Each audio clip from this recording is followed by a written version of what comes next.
Good morning friends. मैं विजयराज त्रिवेदी भगवती शिक्षक प्रशिक्षण महाविद्यालय गंगापुर सिटी की ऑनलाइन क्लासेज में आपका हार्दिक स्वागत करता हूं। भगवती शिक्षक प्रशिक्षण महाविद्यालय के द्वारा नियमित रूप से इन ऑनलाइन कक्षाओं का संचालन किया जा रहा है। आशा ही नहीं पूर्ण विश्वास है कि महाविद्यालय के विभिन्न प्रवक्ताओं द्वारा संचालित इन ऑनलाइन कक्षाओं का आप आनंद ले रहे होंगे, ऑनलाइन वीडियो का आप पूर्ण लाभ उठा रहे होंगे। आज मैं आपको बीए बीएड और बीएससी बीएड सेकेंड ईयर अर्थात थर्ड सेमेस्टर के पेपर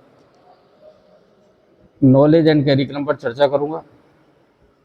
आज की इस ई लेक्चर का जो टॉपिक रहेगा वह रहेगा लॉजिक एंड बिलीव, तर्क और विश्वास। तर्क को हम कारण भी कहते हैं, तो कारण और विश्वास भी इस टॉपिक का नाम बनता है। आज हम कारण और विश्वास के विषय में जानने का प्रयास करेंगे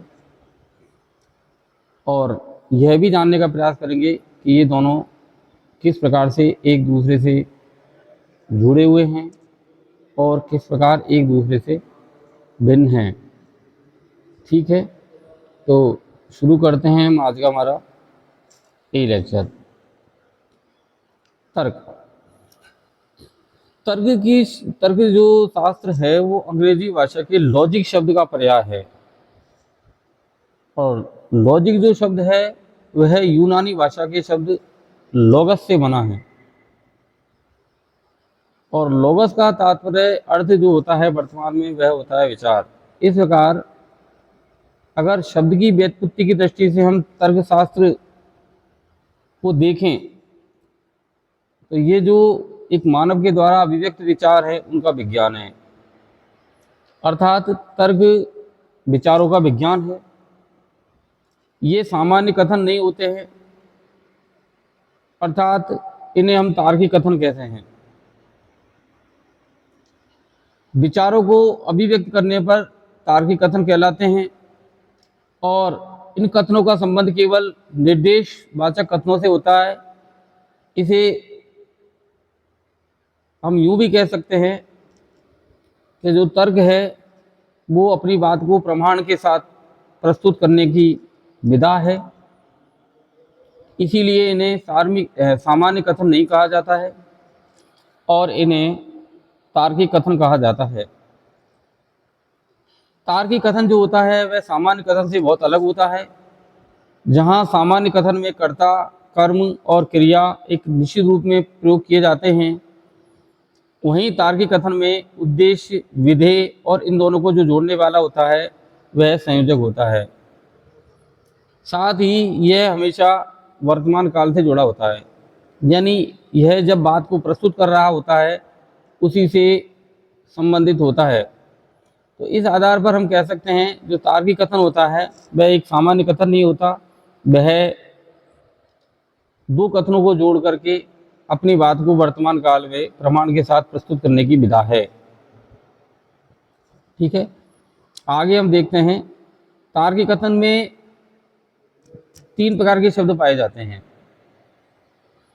पहला जो शब्द होता है वह होता है उद्देश्य, अर्थात कथन में जिसके विषय में कुछ कहा जाता है उसे उद्देश्य कहते हैं।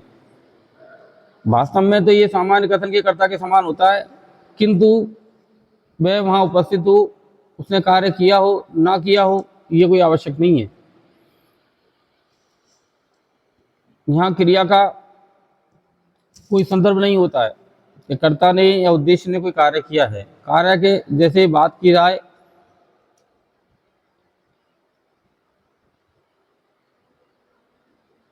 पृथ्वी सूरज के चक्कर लगाती है,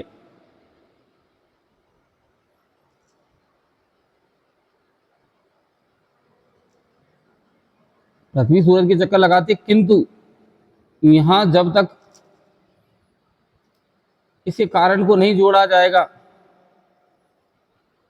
तो पृथ्वी ग्रह है, क्योंकि पृथ्वी एक ग्रह है इसलिए वह सूर्य का चक्कर लगाती है। तो यह तर्क बना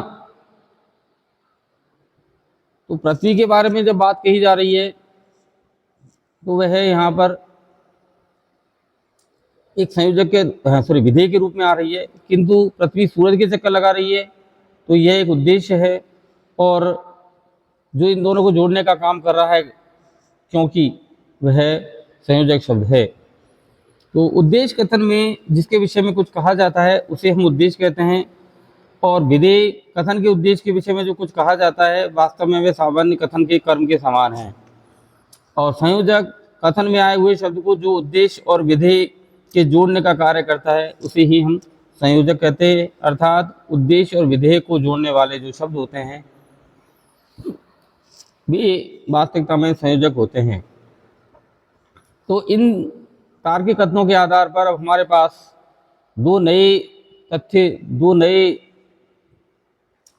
प्रत्यय सामने आते हैं, जिसे हम पहला कारण और दूसरा विश्वास कहते हैं। तो अब हम आगे कारण और विश्वास के बारे में अध्ययन करेंगे। कारण, प्रत्येक घटना का कोई न कोई कारण अवश्य होता है। साधारण व्यक्ति किसी घटना के बारे में यही जानना चाहता है कि वह कैसे घटी, दूसरे शब्दों में किन परिस्थितियों ने, किन दशाओं ने उस घटना को उत्पन्न किया। जिन परिस्थितियों ने उस दशाओं को उत्पन्न किया वह उस घटना के होने का कारण मानी जाती हैं।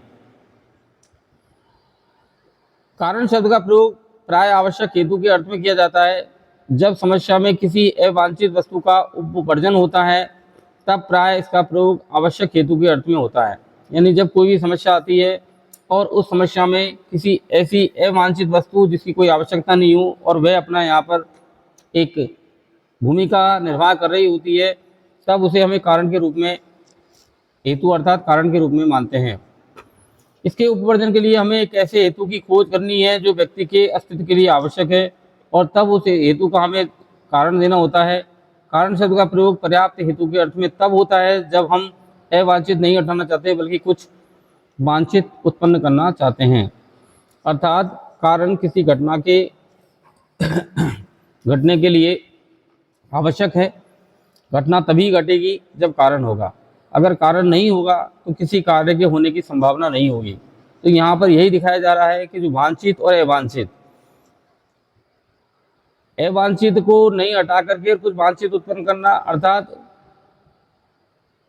घटना होने का जो कारण है वह अवांछित है, लेकिन उसके माध्यम से जो घटना हो रही है वह वांछित है। अर्थात अवांछित के कारण वांछित उत्पन्न करना ही घटना का होना कहलाता है। ठीक है, आगे देखते हैं हम विश्वास। विश्वास एक परिभाषा के अनुसार अपने संसार के किसी विशिष्ट पहलू के प्रति व्यक्ति के प्रत्यक्ष ज्ञानों और संज्ञानों का एक दीर्घकालिक संगठन है। अर्थात संसार में जो भी घटनाएं घटती हैं उन सभी घटनाओं के प्रति व्यक्ति के द्वारा विभिन्न ज्ञानों और संज्ञानों, यानी जानकारी और जो प्राप्त ज्ञान है उसके आधार पर वह अपने मन में कुछ संगठन बना लेता है, उसी को हम विश्वास कहते हैं। अर्थात विचारों का एक प्रमाण वह अपने दिमाग में, अपने मन में, अपने मस्तिष्क में स्थापित कर लेता है, वही उसका विश्वास कहलाता है।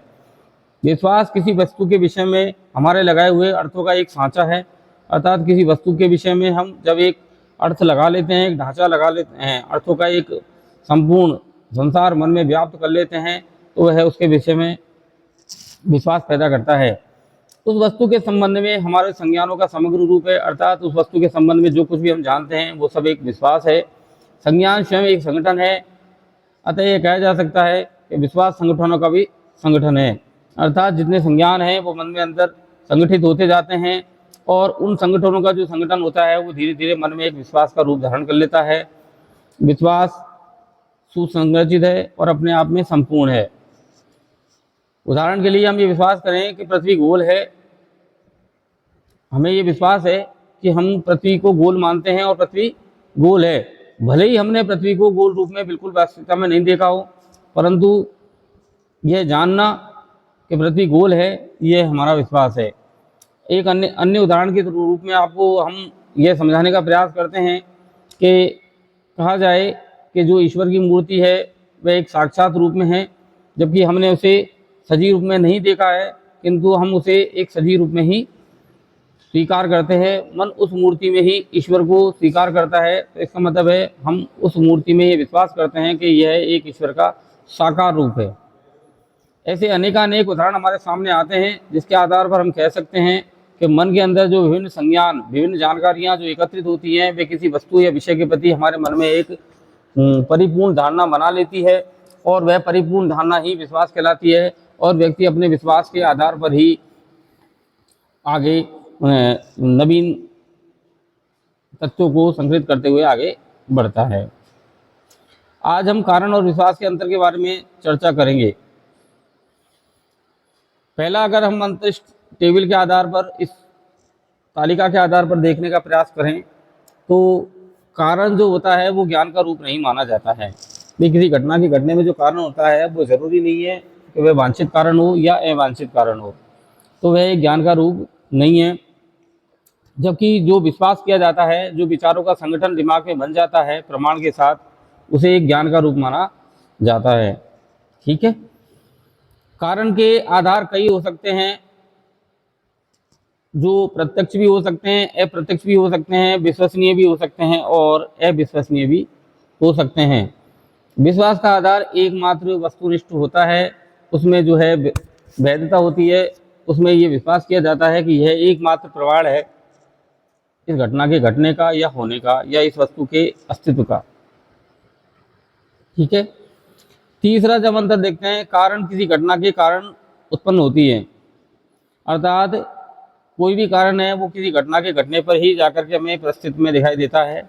अगर कोई घटना नहीं घट रही है तो फिर हम उस घटना के मतलब कोई घटना अगर नहीं घट रही है तो हमें कारण की आवश्यकता ही नहीं पड़ेगी। व्यक्ति बीमार होता है तो उसके बीमार होने के कारण के बारे में जानने का प्रयास करते रहता है, और फिर एक कारण निकल करके आता है कि इस कारण से व्यक्ति बीमार हुआ है। विश्वास व्यक्ति के अनुभवों एवं चिंतनों के आधार पर निर्मित होते हैं। अगर किसी व्यक्ति ने कोई अपने जीवन भर के जो अनुभव किए हैं, जो चिंतन किए हैं, उनके आधार पर वह मन में एक धारणा बनाता है, और उस धारणा से वह कभी अडिग नहीं होता है, उसी को हम विश्वास कहते हैं। ठीक है। अर्थात व्यक्ति के अनुभवों और चिंतनों का जो समूह है वो धीरे धीरे दीर्घांतर तक, पीढ़ी दर पीढ़ी, समाज दर समाज, समूह दर समूह आगे बढ़ता जाता है, और वह विश्वास लोगों में व्याप्त होता जाता है। कारण हेतु किसी सत्यता का होना आवश्यक नहीं है। ऐसा कहा जाता है कि कारण होने के लिए जरूरी नहीं है सत्यता हो, कारण को कई बार मान लिया जाता है, ठीक है ना, लेकिन विश्वास में सत्यता का प्रमाण होना आवश्यक है। जो मन में विश्वास किया जाता है उसके लिए अनेक ऐसे तथ्य होते हैं जो सत्यता का प्रमाण देते हैं। तो इस आधार पर हमने देखा कि कारण और विश्वास दो एक अलग अलग धारणाएं हैं। कारण जो है वो किसी घटना के घटने होने की व्याख्या करती है। विश्वास विभिन्न तथ्यों के आधार पर किसी कारण या घटना या किसी वस्तु या विशेषण में एक अनुभव और चिंतन के आधार पर अपने आप को प्रमाण के रूप में मन में, मस्तिष्क में विश्वास करता है। कारण पर जरूरी नहीं है सभी विश्वास करें, सभी इस पर बिलीव करें, सभी उस धारणा को सत्य माने, लेकिन विश्वास एक ऐसी धारणा है जिसको अगर समाज में या समूह में माना जाता है तो सभी उसको स्वीकार करते हैं और सत्यता के आधार पर उसको प्रमाणित करते हैं। तो आज हमने कारण और विश्वास के बारे में जानने का प्रयास किया। अगले टॉपिक में हम अब ज्ञान और सूचना के बारे में चर्चा करेंगे। ठीक है, धन्यवाद। इसी प्रकार की वीडियो को देखने के लिए हमारे कॉलेज के चैनल को लाइक एवं सब्सक्राइब करें। आशा ही नहीं, पूर्ण विश्वास है कि आज के इस वीडियो का भी आप अपने परीक्षा के दृष्टिकोण से पूर्ण लाभ उठाएंगे। तो धन्यवाद, आप लोगों ने जो है इस वीडियो को जानने का प्रयास किया।